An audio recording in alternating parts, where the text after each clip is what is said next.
आवाज खराब आला तरी मत करा. आज चिंचाळा येथील चांगला तर आवाज आहे. चिंचाळा येथील या माझ्याच प्रचाराच्या सभेला मंचावर उपस्थित आता ज्यांनी आपल्याला मार्गदर्शन केलं ते रमेशरावजी अडसकर साहेब, मंचावर उपस्थित आमचे माजी आमदार केशव दादा, आपल्याला ज्यांनी अत्यंत अभ्यासू मार्गदर्शन केलं ते जयसिंग भैया, आमचे सहकारी ज्यांनी भाषण करता करता थोडं हसवलं सगळ्यांना की आमचे मोहन दादा, मंचावर उपस्थित राजाभाऊ, शेषेरावजी जगताप, औदुंबरजी सावंत, BM पवार, पोपटराव शेंडगे, बजरंग साबळे, श्रीराम बादाडे, बाबरी मुंडे, संजय आंधळे, सतीश बडे, चांगलं तुमचे लावूनच नाव असतात रे. बाबरी मुंडे, संजय आंधळे, सतीश बडे, झालं काम, कोरम पूर्ण.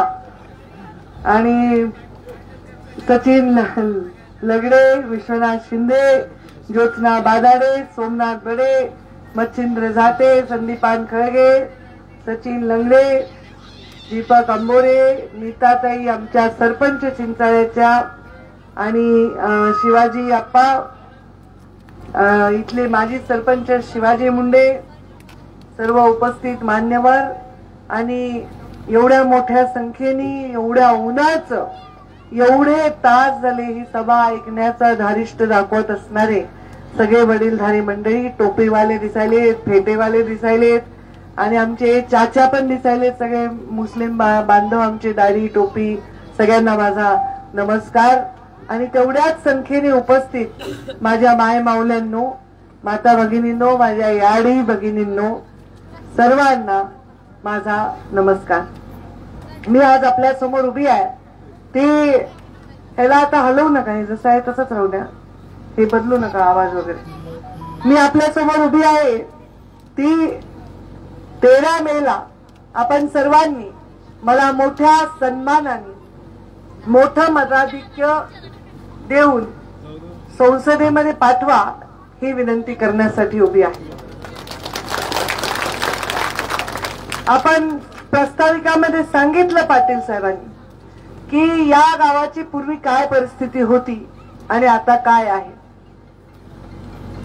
काय परिस्थिती होती आणि आता काय आहे ह्याचा जरा विचार केला तर आपल्याला प्रश्न पडतो की आपण कसे जगत होतो. मला आठवतंय 2009ला मी मुंडे साहेबांच्या लोकसभेच्या प्रचारासाठी जेव्हा जिल्ह्यात फिरत होते, माझे हाडं खिळखिळे झाले होते, एवढी वाईट परिस्थिती होती.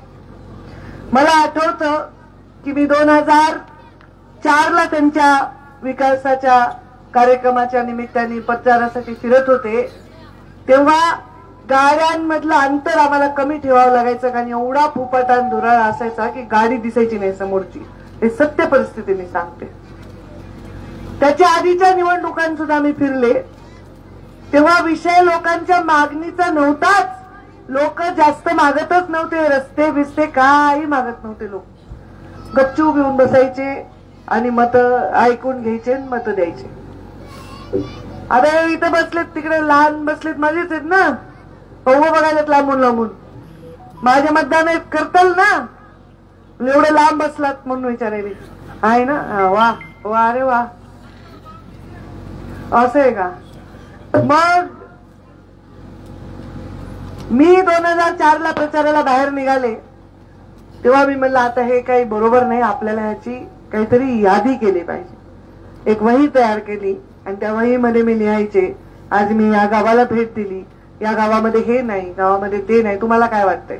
पंकजाताई पालकमंत्री झाल्या आणि काही बटन दाबलं की तुमच्या गावापर्यंत रस्ता आला, 25-15 आली, पाण्याची योजना आली, मुख्यमंत्री ग्राम सडक योजना आली. या सगळ्या गोष्टी लिहून एका वहीमध्ये मी तयार केल्या आणि त्या सगळ्या गोष्टींना योजनेमध्ये रूपांतर केलं जेव्हा मी मंत्री झाले. जसं इथे पाण्याचा प्रॉब्लेम होता, पाण्याला बोरला पाणी नसायचं, 800 फूट 2013चा दुष्काळ आठवा, बोरला पाणी नसायचं, त्याच्या आधीची परिस्थिती आठवा, विहिरीचं पाणी खाली गेलेलं असायचं, शेंदून महिला आणायच्या, टँकर मध्ये जर पाणी आलं तर हे एवढी मोठी रांग लागलेली असायची आणि तेव्हा दुष्काळाची परिस्थिती अत्यंत वाईट होती, अत्यंत वाईट. दुष्काळामुळे अनेक लोक प्राणी पाण्याशिवाय मरत होते, अशी परिस्थिती होती. तेव्हा मी जलयुक्त शिवार योजना केली आणि मी ठरवलं होतं पालकमंत्री झाल्यावर की हा जिल्हा टँकर मुक्त करेन आणि हा जिल्हा मी टँकर मुक्त केला आणि 5 वर्ष टँकर मुक्त ठेवलं. माझे हाडं खिळखिळे झाले प्रचारात. तेव्हा ठरवलं होतं की या बीड जिल्ह्याच्या प्रत्येक वाडी, वस्ती, तांडा, गरीब गावापर्यंत रस्ता द्यायचा. आणि तुम्ही आता येता जाता जो बोर्ड बघता ना, असा आहे बघा केशरी रंगाचा, त्याच्यावर एक झोपडी आहे, असा रस्त्याचं चित्र आहे, सूर्याचं चित्र आहे. तो बोर्ड सुद्धा मी स्वतःच्या हाताने ते चित्र तयार केलंय आणि मुख्यमंत्री ग्राम सडक योजनेचा लोगो तयार केलेला. एका माणसाला 25-30 वर्ष लागतात या उंचीवर पोहोचण्यासाठी. प्रत्येक गोष्ट जेव्हा बनवायची असते, आता ही पामडी घातली माझ्या याडीने मला, ही पामडी काय एका मिनिटात बनली का? 15 दिवस विणकाम करून, कापून, व्यवस्थित रंग संगती करून मग ती पामडी बनलेली असते. आपल्याला घरामध्ये एखादी भाजी जरी बनवायची असेल तर नुसती भाजीत कढईत टाकून बनत नाही. मीठ, तिखट, लसण, हळद, सगळं मोहरी, सगळं आपण त्याला व्यवस्थित टाकलं तर त्याला चव येते. मग राजकारणाला चव ही कशी आली? तर राजकारणाला विकासामुळे चव आली. आज मला एक तरुण सरपंच भेटला आणि त्यांनी सांगितलं हे नाहीये ते नाहीये. म्हणलं बेटा, तू जेव्हा जन्मलास तेव्हा मी राजकारणाला सुरुवात केलेली आहे, काय नाही हे तुम्हाला माहितच नव्हतं. ही परिस्थिती होती आणि या परिस्थितीला लढा देत देत आपण इथे आलो. विकास बघा चालत राहणार आहे. आज हे नाही, उद्या ते नाही. आज हा रस्ता बनवला, उद्या त्याला खड्डे पडणार आहेत. ही पाणी पुरवठ्याची योजना केली, लोकसंख्या वाढणार आहे, 2 घरं लांब जाऊन राहणार आहे, त्यांना पण पाणी लागणार आहे. हे वाढतच राहणार आहे. पण हे कधी कोणी केलं असेल त्याचा इतिहास लिहिला जाईल. तर या जिल्ह्यामध्ये सगळ्यात चांगला पालकमंत्री म्हणून मी काम केलंय. हे माझ्या जीवनामधली सगळ्यात मोठी संपत्ती आहे. कधी कुणाच्या रुपयाची तुमची लेख मिंदी नाही. कुणाचा कब्बर चहा नाही पिला, माझ्याच बंगल्यावर बोलवायचं, माझ्याच कार्यालयात बोलवायचं, थापा मारू नका ताईच्या नावाने. कुणालाही बोलव आणि हे बघा काय पाहिजे काय पाहिजे काय पाहिजे. गावागावात ज्या पेवर ब्लॉकवर मी बसून सभा घेते ते पेवर ब्लॉक सुद्धा मी सांगितले. अरे गावाच्या चौकात चिखल होतो रे चावडीवर, लोक कसे बसतात सभेला, तिथं पेवर ब्लॉक टाका. आईची माया कशी असते आणि एखादी गृहिणी आपलं घर कसं सजवते तसा हा बीड जिल्हा मी सजवायचा प्रयत्न केला. केला की नाही? काम केलं की नाही? मग हे सगळे काम तुमचं प्राथमिक रुग्णालय असेल, नाहीतर सिव्हिल हॉस्पिटलची बिल्डिंग असेल, तुमचं ग्रामपंचायत कार्यालय असेल, नाहीतर जिल्हा परिषदची एवढी मस्त टोलेजंग इमारत असेल, प्रशासकीय इमारती असतील, पंचायत समितीची इमारत असेल, हे सगळं काहीच नव्हतं ना. का नव्हतं हे? कारण हे करण्यासाठी प्लॅनिंग जी आहे ती मी किती वर्ष करत होते. अहो मुलींची संख्या इतकी कमी होती या जिल्ह्यामध्ये. अरे मुंडे हे नाव स्त्रीभ्रूण हत्या झालेल्या जिल्ह्याला जोडलं गेलं. इतकं वाईट वाटायचं मला. मी एक स्त्री आहे आणि एका स्त्रीला गर्भातच मारलं जातं. त्यामध्ये माझा जिल्हा सगळ्यात नंबर 1ला आहे. आदिवासी जिल्ह्यांची संख्या सुद्धा मुलींची जास्त होती आणि माझ्या बीड जिल्ह्याची कमी होती.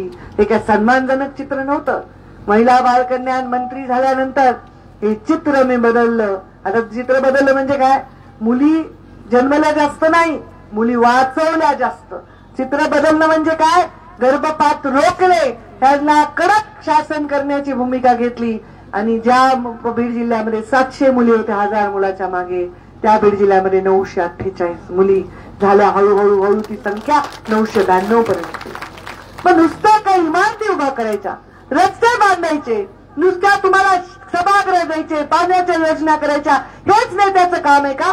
तुम्हाला इज्जत आणि स्वाभिमान सुद्धा गोपीनाथ मुंडेच्या वारशाने आणि त्यांच्यासारख्या संस्काराने दिला की नाही?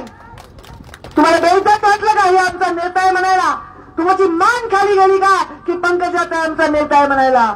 कधीच नाही. पुण्यश्लोक अहिल्या देवी होळकर माझा आदर्श आहे आणि त्यांच्यासारखा राज्यकारभार करा अशा प्रकारचा आशीर्वाद मला स्वतः गणपतराव देशमुख 50 वर्ष आमदार राहिले, त्यांनी मला चौंडीमध्ये दिला की पंकजा तू अहिल्यासारखं काम कर, तू आधुनिक युगातल्या अहिल्या देवी सारखं काम कर. अहिल्या देवी एवढ्या मोठ्या आहेत, पुण्यश्लोक आहेत, त्यांच्यासारखं काम करायचं नखाएवढी जरी माझी सर आली तर किती मोठं काम आहे. आज या जिल्ह्यामध्ये मी काम करत असताना कधीच नाही विचारले अरे या गावात कोण राहतं, मुसलमान राहतो का, हिंदू राहतो का, ओबीसी राहतो का, मराठा राहतो का, मातंग राहतो का, बौद्ध राहतो, काय काही विचारलं नाही. मी फक्त विचारलं 2 हात, 2 डोळे, 1 तोंड, 2 पाय, अंगामध्ये लाल रक्त असणारा माणूस राहतो का, त्याचा विकास केला. हे सगळं मी केलं. 5 वर्ष घरी बसवलं तुम्ही मला, तुम्ही नाही बसवलं. मग तुमचं चांगलं झालं असेल, तुमचं अडलं का काय? पंकजा मुंडे घरी बसली, माझं तर काही 4-5 किलो वजन कमी नाही झालं.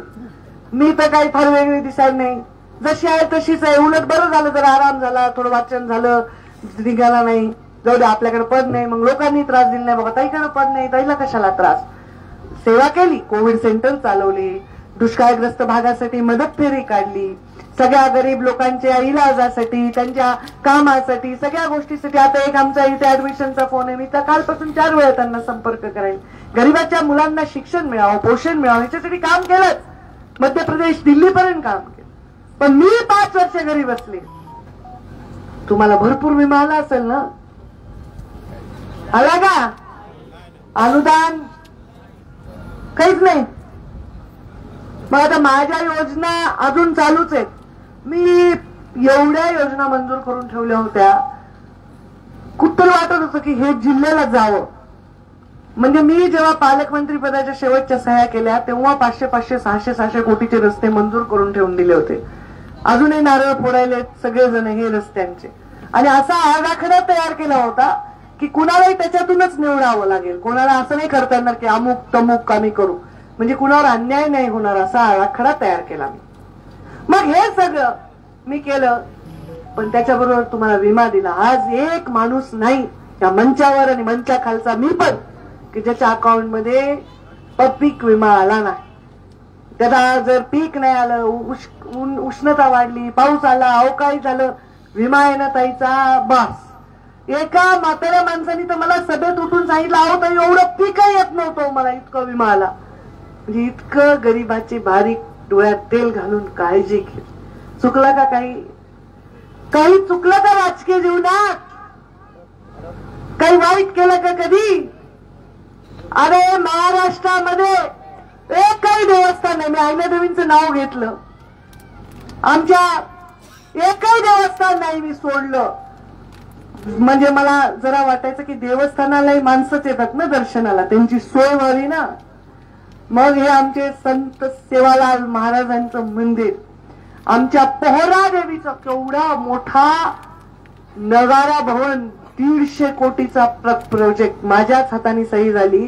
आणि तेव्हा आम्ही तिथं कार्यक्रम घेतला होता पहिल्यांदा. चौंडीचा विकास, पुण्यश्लोक अहिल्यादेवींच्या नावाने प्रत्येक ठिकाणी मोठे मोठे सभागृह दिले, 60-60 लाख रुपयांचे जानकर साहेबांच्या आणि माझ्या खात्याने मिळून. केला की नाही विकास?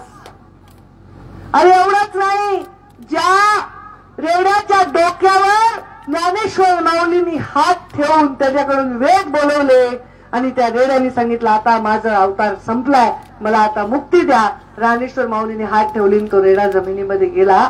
त्या रेड्याच्या मंदिराला सुद्धा मी क ब दर्जा देऊन 2.5-3 कोटी देऊन त्या मंदिराचं, कुठे ते मंदिर? जुन्नर मध्ये, बरोबर आहे, रेडेश्वराचं मंदिर. म्हणजे कुठलंही काहीच सोडलं नाही, सगळं काम केलं.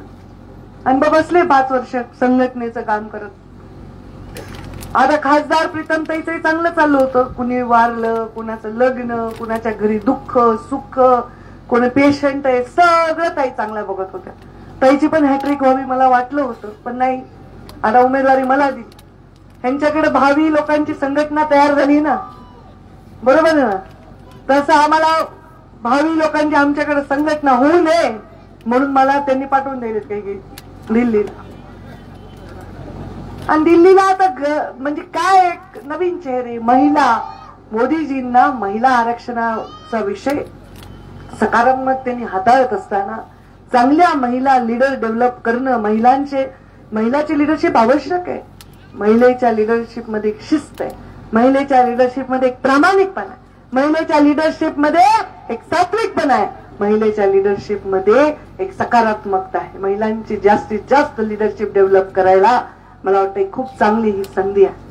आणि मला त्यांनी दिल्लीला जाण्याचा निर्णय घेतला. आम्ही पक्षाच्या शिस्तीप्रमाणे तो पाळला. निवडणूक चांगली चाललीये, सगळं चांगलं चाललंय असं म्हणून हातपाय मस्त पसरून आरामात बसायचं नाही. डोळ्यात तेल घालून लक्ष ठेवायचं. आपल्याला एकदा दूध पोळलंय, आता ताकही फुंकून प्यायचं, नाहीतर खूप हाल खाणार. खूप परिस्थिती बदलली की नाही? आता सांगा माझ्या मावल्यांनो, तुम्ही आधी आडातून पाणी शेंदत होतात, असं होतात का नाही? आता नळापर्यंत पाणी आलं, गावापर्यंत पाणी आलं. आता जर तुमच्या मुलींना सुनाला सांगितलं जा बरं तिकडे धुणं धुवायला नदीला, जातील का बरं? जा बरं त्या आडातून शेंदून आणि चालतील का? तर पहिले परत जाणं होतं, शौचालय होते का? 10 वर्षापूर्वी मी प्रचार करायचे, गावामध्ये शिरताना नाकाला रुमालही लावता यायचा नाही. कारण आम्ही नाकाला रुमाल लावला की गावातले म्हणायचे हा तुम्हाला इथं पर्यंत नाकाला रुमाल लावायला, आम्ही कसे राहतो? इतकी दुर्गंधी, इतकं अस्वच्छता. कारण शौचालय नाही दिले. 75 वर्ष देशाला स्वातंत्र्य मिळून आता कुठे खेड्यात सुद्धा जा, एकही टक्का दिसत नाही रस्त्याने कुणी. अगदीच कुणी बाहेर रस्त्यात गेलंय काय झालंय पाणी नाही, पण कुठे रस्त्याने असं घाण दुर्गंधी नाही. आता कोणाची एखादी तरुण तुम्हाला सून करून आणली आणि तिला म्हणलं नाही घरात शौचालय, तर मुलगी देतील का तुमच्या घरी? लोक आधी विचारतात संडास बाथरूम आहे का घरामध्ये, खोली आहे का घरामध्ये, विचारतात का नाही? आता कोण मग उलट तुम्हाला जायचं नाही ना, आडात पाणी शेंदायचं नाही ना, घरात नळ पाहिजे ना. मग राजकारणात कुठं उलट चालले? कधीपासून जाती भेदाचं राजकारण सुरू झाले.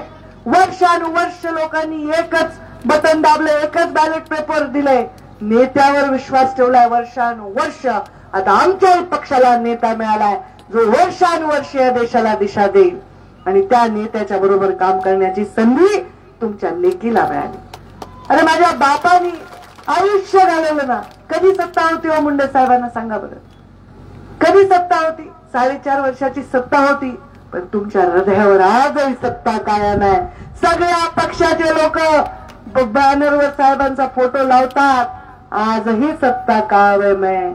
त्या माणसाच्या कष्टाने त्यांनी जोडलेल्या माणसाने ते आज जिवंत आहेत, जरी ते नसले शरीराने आमच्या बरोबर. तरी अर्ध्या ताटावरून मुंडे साहेब गेले हो.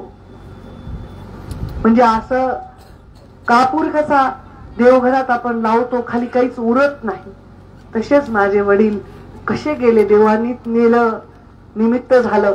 5 वर्ष मला म्हणायचे माझी शेवटची निवडणूक आहे, माझी शेवटची निवडणूक आहे.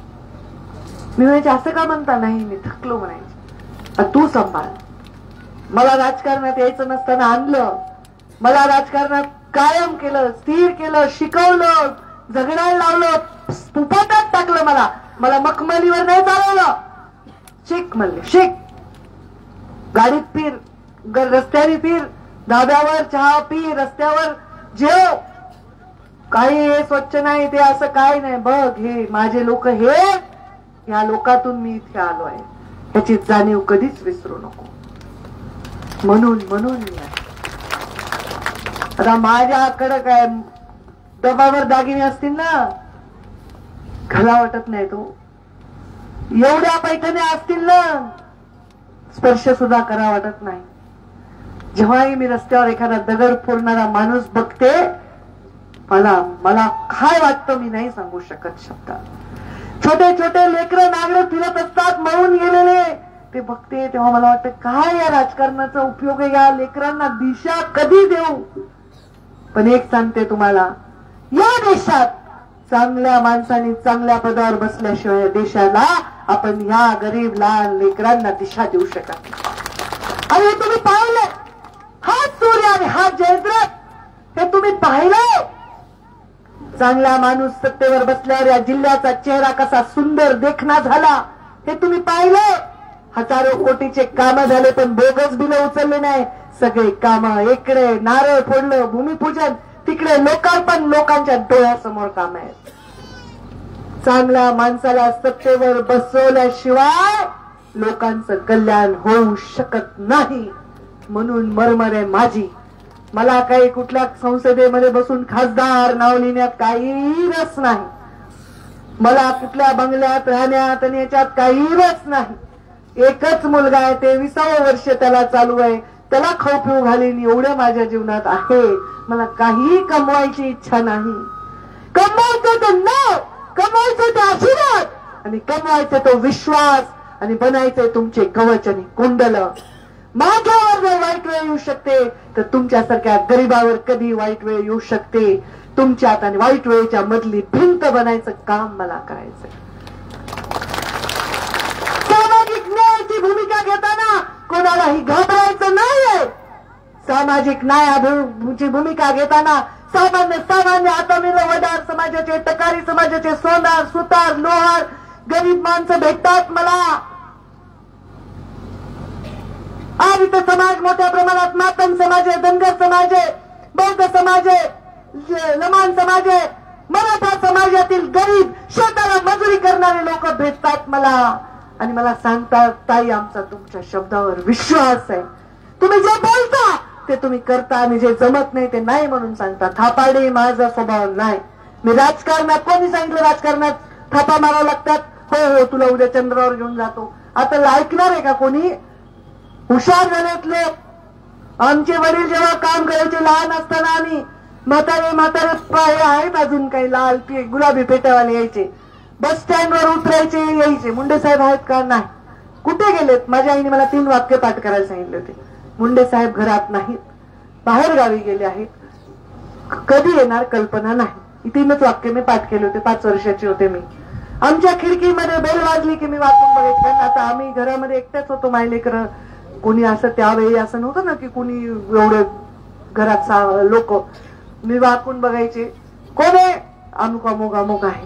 म्हातारा माणूस यायचा. मुंडे साहेब कधी येणार आहेत, कधी येणार आहेत कल्पना नाही. मला एवढं महत्व नाही वाटायचं की काय येत असतील बरं हे लोक बसमध्ये बसून, एसटी मध्ये, उन्हामध्ये. ते माणसं उन्हात एसटीची वाट बघत बसायचे. माझ्या जीवाला एवढं लागायचं. मी जेव्हा मंत्री झाले, मी पहिल्याच वर्षी 350 बस स्टॉप बनवले. लोकांना बसायला बारीक काळजी घेतली ना. ते लोक उन्हात बघून जीव तुटायचा माझा. अरे कुणी माणूस कष्टकरी सावलीला तर बसल, एवढी बारीक काळजी मी घेतली. खरं तर मी इथंच पाहिजे ही काळजी घेण्यासाठी, पण बघू आता मला वर पाठवायले दिल्लीमध्ये, तिथून काळजी घेईन मी तुमची, लांबून तुमची काळजी घेईन.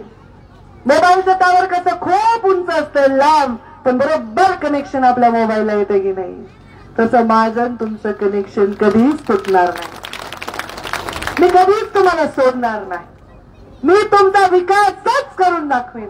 मी कुणालाही जात विचारणार नाही, विचारलीही नाही, विचारायची गरज देखील नाही. ज्यांनी माझ्याविषयी बोटं मोडली, ज्यांनी मला शिव्या दिल्या, ज्यांनी मला धिक्कारलं, कारण माझ्याकडे कुठलाही अवगुण नसताना त्याला सुद्धा ये रे बाबा तू कसा आहेस हे मी म्हणले तरच गोपीनाथ मुंडेची लेख शोभेल ना. गोपीनाथ मुंडे साहेबांचं मीठ किती आळणी होतं. त्यांनी किती लोकांना गुलाल लावला, किती लोकांना मोठं केलं, ते त्यांना सोडून गेले. पण कधी आम्ही माघारी सुद्धा कोणाविषयी वाईट बोललो नाही, कधीच. चांगल्या माणसांनी राजकारणात राहावं, ही जबाबदारी जनतेची आहे, इथे बसणाऱ्या सर्व समाजाच्या लोकांची आहे. अरे जर मी एवढं करून दाखवले, समोरच्या उमेदवाराविषयी मला वाईट नाही बोलायचं, पण ते जिल्हा परिषदचे अध्यक्ष राहिलेत, त्यांना जिल्हा परिषदचे सदस्य म्हणून काम करायची संधी होती. त्यांच्या जिल्हा परिषदमध्ये तरी त्यांनी काही केलंय का? आम्ही आल्यानंतरच रस्ते झाले, आम्ही आल्यानंतर शौचालय झाले, आम्ही आल्यानंतर पाण्याच्या योजना झाल्या. आमच्या नेत्यांनी गरिबी बघितली आहे, माझ्या पित्यांनी गरिबी बघितली आहे. त्या नरेंद्र मोदींनी चहा विकलाय त्याच्याकडे तर अल्पभूधारक सुद्धा त्या बिचाऱ्याचा बाप आमच्या प्रधानमंत्र्याचा नव्हता हो. आणि कोण म्हणते गरीबाचा आणि शेतकऱ्याचा? मी गरीबाच्या लेकापोटी जन्म घेतलेला श्रीमंत मनाच्या बापाची मुलगी आहे. गरीब बापाच्या पोटी जन्म नाही घेतला, पण गरिबीविषयी संवेदना पोटात ठेवून जन्म घेतलाय. नुसतं गरीबाच्या पोटी जन्म घेऊन गरीबाची माया येत नसते, पोटात गरीबाच्या विषयी असलेली आत्मीयता माया करते. सगळे प्रश्न मार्गे लागतील, घडी गेली तर पिढी पुन्हा बिघडून जाते.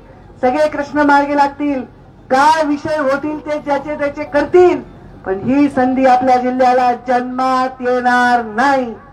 4 जूनला निकाल आहे. 4 जूनला ज्या दिवशी मी मुंडे साहेबांचा या हाताने अंतिम संस्कार केलाय, त्या दिवशी कसा योगायोग असेल सांगा बरं. हा कसा 4 जूनला निकाल आहे. मी म्हणणार नाही मुंडे साहेबांकडे बघून मत द्या, कारण मला त्यांचा अपमान करायचा नाही. मी म्हणणार नाही मुंडे साहेबांची लेक आहे म्हणून मत द्या, कारण मला त्यांना एवढं लहान करायचं नाही. पण मला असं वाटतं, मी फार आध्यात्मिक आहे, मला असं वाटतं की ही एक कहाणी आहे. 4 जूनला तो निकाल असणं हा निव्वळ योगायोग असूच शकत नाही. त्या दिवशी जे राहून गेले ते पूर्ण करायचंय मला. मला स्वतःसाठी काही नाही. एक दुष्काळ मुक्त जिल्हा करू द्या, जिल्ह्याला रोजगारासाठी मोठा उद्योग आणू द्या, मला या जिल्ह्यामधल्या गरीब बापड्या माणसांच्या इलाजाचे एक मोफत सोय मोठं चॅरिटेबल मल्टी स्पेशालिटी हॉस्पिटल उभारू द्या. 5 वर्ष एवढी सेवा करायची संधी द्या. ही सेवा दुसरं कोणी करू शकते का? हृदयावर हात ठेवून विचारा, आणि उत्तर नाही आलं तर बिनधास्त कमळाच्या फुलचं बटन दाबा. उत्तर नाहीच येणार. तिथे आता मुस्लिम बांधव दिसालेत मला मोठ्या संख्येने. अरे तुमची सुरक्षा ही आमची जबाबदारी आहे. नाही होती का मुंडे साहेबाची? मुंडे साहेबांवर प्रेम केलं नाही का तुम्ही? माझ्यावर प्रेम केलं नाही का? अहो मुंडे साहेब गेल्याची बातमी लागल्यानंतर हार्ट अटॅक येऊन मेलेला तरुण मुसलमान होता. इतकं प्रेम मुंडे साहेबांच्या विषयी हृदयात होतं. त्याला धर्माचं शरीराचं बंधन नव्हतं. मुंडे साहेबांवर एवढं लोकांनी प्रेम. उगाच मुस्लिमांना घाबरवले. अरे भाजप, अरे काय केलं 10 वर्षात? काही तुमचं काही दुखवलं? कोणाला वाईट वागवलं? कोणाला धोका दिला? कोणाच्या जीवाला धोका झाला? काय झालं 10 वर्षात वाईट? उगाच कायदा आणायले, मुसलमानांना असं करायला, असला काय विश्वास ठेवायचा नाही. हा कायदा बॉर्डरच्या लोकांना अतिक्रमणासाठी आहे, आणि तो फक्त मुस्लिम लोकांसाठी नाहीये. इकडच्या बाजूचे बॉर्डर मधून दुसऱ्या तिकडचे भूतान बितानचे पण लोक येतील, त्यांच्यासाठी पण असेल ना. हे उगाच बुद्धिवाद करून उगाच लोकांना खोट्या बोलतापा देतात. मराठा समाजाच्या लोकांना अरे बापरे बापरे बापरे आरक्षण जाईल. कसं जाईल आरक्षण? पहिल्यांदा आरक्षण कसं मिळालं होतं? कुणी दिलं होतं? 70 वर्षांनी भाजपच्या सरकारने पहिल्यांदा दिलं होतं की नाही? ह्या सगळ्या गोष्टींना भूलथापांना बळी पडायचं कारण नाही. विकासाच्या मुद्द्यावर तुम्ही लक्ष केंद्रित करा. माझ्यावरची माया एवढी पातळ करू नका की मतदानाच्या दिवशी जाता लग्नाला कीर्तनाला वगैरे तेवढंच करा. काही करा, पण 100% दावा करा बघा, नाहीतर गडबड करताल. 100% तुम्हाला करायचंच आहे. काही 100% आहे का नाही?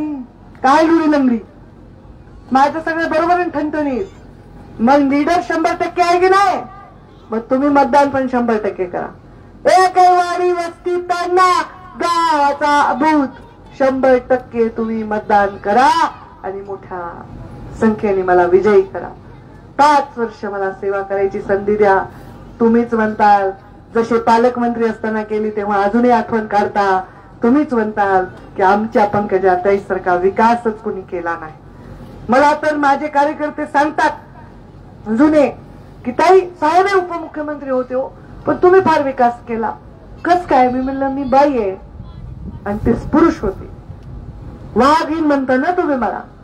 वाघिणीचं कसं आहे, ती शिकार केल्यावर खाऊन टाकून नाही ठेवत. ही शिकार करते आणि थांबते तिचे पिल्ल आल्याशिवाय, तिचे छावे आल्याशिवाय, तिचे बछडे आल्याशिवाय, त्यांना खाल्ल्याशिवाय ती शिकार सोडून जात नाही कोला कुत्र्याने खाण्यासाठी.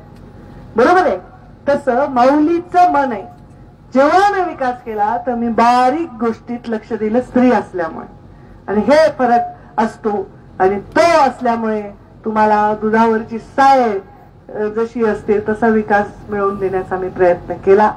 कोणाचे वैयक्तिक स्वार्थ परमार्थ नसतील कमी जास्त पूर्ण झाले, केलेच आहेत, परंतु पण आता सार्वजनिक विचार करा, जिल्ह्याचा विचार करा. माझ्यावर माया जशी करता तशीच करत राहा.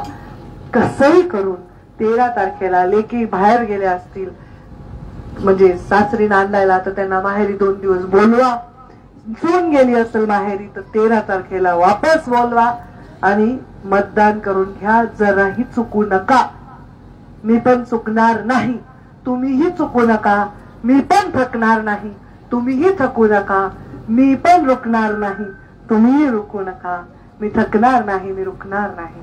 आणि मी कुणासमोर कधी झुकले नाही, झुकणारही नाही. तुम्ही पण झुकायचं नसेल तर आपल्या स्वाभिमानासाठी 13 तारखेला मतदान करा. तुमच्या या लेकीला बळ द्या. तुमच्यासाठी शेवटच्या श्वासापर्यंत मी काम करेन. हे लेकरं तिथे लहान लहान पोरं फोटो काढताना माझे बॉडीगार्ड उभं ते सरक तिकडं. आणि म्हणजे माझ्या आर्यमनपेक्षा लहान पोरगे ते काय सरक कर इकडे बेटा तू फोटो काढ.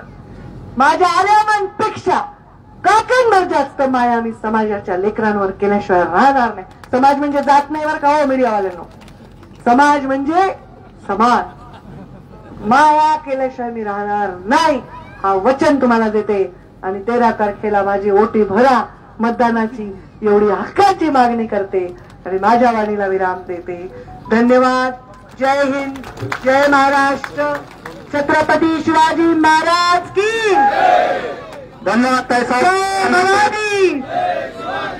महामानव डॉक्टर बाबासाहेब आंबेडकरांचा, लोकशाही अण्णाभाऊ साठेंचा, पुण्यश्लोक अहिल्यादेवी होळकरांचा, क्रांती ज्योती सावित्रीबाई फुले आणि क्रांतीसूर्य महात्मा फुलेंचा, महाराजांचा, मच्छिंद्र बाप्पा घाटे